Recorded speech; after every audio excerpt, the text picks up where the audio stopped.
तो मैं हूं तौफीक। आपका स्वागत है आपके अपने चैनल इकरा एजुकेशन अड्डा पर, जहां आप शिक्षक नियोजन से जुड़ी हुई खबरें सबसे पहले सबसे सटीक तरीके से पाते हैं। दोस्तों, लगातार हम लोग शिक्षक नियोजन को लेकर कहीं ना कहीं किसी न किसी तरीके का प्रयास ज़रूर करते हैं और उस प्रयास में हमारा साथ लगातार विपक्ष कहीं ना कहीं देता हुआ नज़र आता है। तो हम सभी लगातार प्रयास कर रहे हैं, तो उसी का नतीजा है कि लगातार हम ट्विटर पर किसी तरह का ट्वीट करते रहते हैं जिससे सरकार के ऊपर दबाव बनाया जा सके। तो उसी में चित्तरंजन गगन जो आरजेडी के स्पोक पर्सन हैं, उन्होंने फिर से एक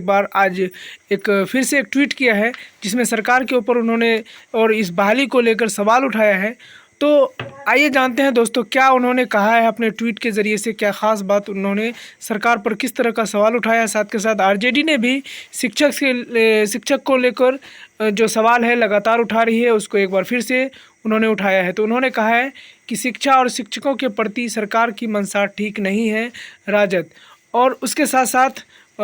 चित्तरंजन गगन सर जो कि स्पोक पर्सन हैं क्या कहते हैं आरजेडी के, उन्होंने भी इस सवाल को लगातार उठाते रहे हैं और आज फिर उन्होंने एक ट्वीट किया है जिसमें उन्होंने ट्वीट में कहा है कि अन्याय के साथ विनाश का नमूना पेश कर रहा है नीतीश सरकार। शिक्षक नियुक्ति लटका कर गरीब बच्चों का भविष्य के साथ बिगाड़ रही है सरकार। तो इसको लेकर लगातार वो ट्वीट करते रहते हैं कि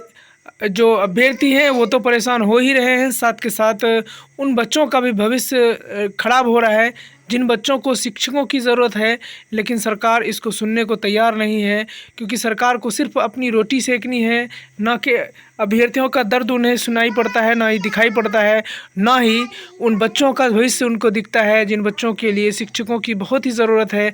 जैसा आप सबको मालूम है कि बिहार में कई सारे स्कूल हैं, हज़ारों हज़ार की संख्या होगी ऐसे स्कूलों की जिसमें सिर्फ एक टीचर हैं जो उन बच्चों को आप समझ सकते हैं कि कितना अच्छा भविष्य दे सकते हैं। इतने सारे बच्चों को कैसे एक शिक्षक पढ़ा सकता है। इन्हीं सवालों के साथ लगातार आरजेडी सरकार पर विपक्ष के एक अच्छे विपक्ष की तरह सवाल उठाती रहती है, लेकिन सरकार बिल्कुल ही ढीठ हो चुकी है जो उनके ऊपर कोई असर नहीं पड़ता है। तो लगातार वो इस बात को लेकर चित्तरंजन गगन जो कि आरजेडी के स्पोक पर्सन हैं, वो लगातार इस बात को सवाल उठाते रहते हैं और अन्याय के साथ उन्होंने बहुत बड़ी बात ये कह दी कि अन्याय के साथ विनाश भी कर रहा है। तो अभ्यर्थियों के साथ भी अन्याय हो रहा है, साथ के साथ उन बच्चों के साथ भी अन्याय हो रहा है जो पढ़ना चाहते हैं, जिनके लिए शिक्षकों की ज़रूरत है और सरकार वो शिक्षक मुहैया नहीं करा पाती है जो कि उन बच्चों को चाहिए। और सरकार इस पे ध्यान दी हुई है कि हमारे बच्चों को कैसे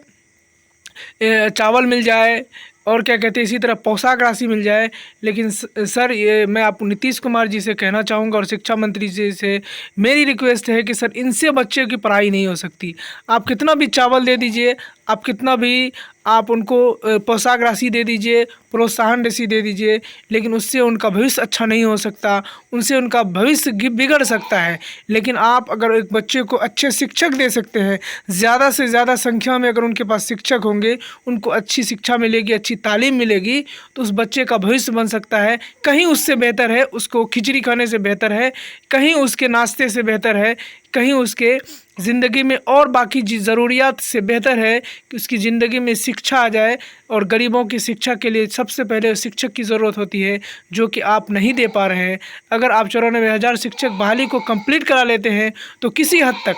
मैं पूरा नहीं कह रहा हूँ, किसी हद तक अच्छे शिक्षकों की बहाली जब हो जाएगी तो कहीं ना कहीं बच्चों को एक अच्छा शिक्षक मिलेगा, तो उसके लिए अच्छी पढ़ाई का रास्ता हमवार होगा और बच्चे अच्छी पढ़ाई कर सकेंगे। और साथ के साथ आरजेडी जिस तरह सवाल उठा रही है इनको लेकर भी, और इसी प्रयास में लगातार आप सभी देख रहे हैं कि कहीं ना कहीं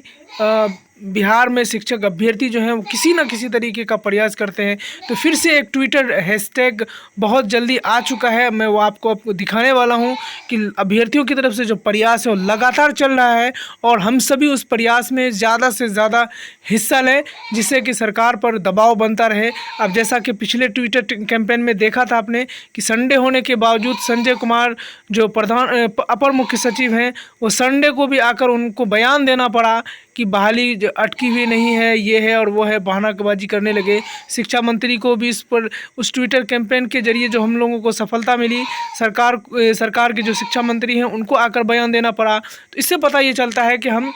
अपने काम मकसद में कामयाब हो रहे हैं और हमें और ज़्यादा मेहनत करने की ज़रूरत है। तो आइए जानते हैं हैशटैग क्या है और इस पर किस तरह हम सभी मिलकर लगातार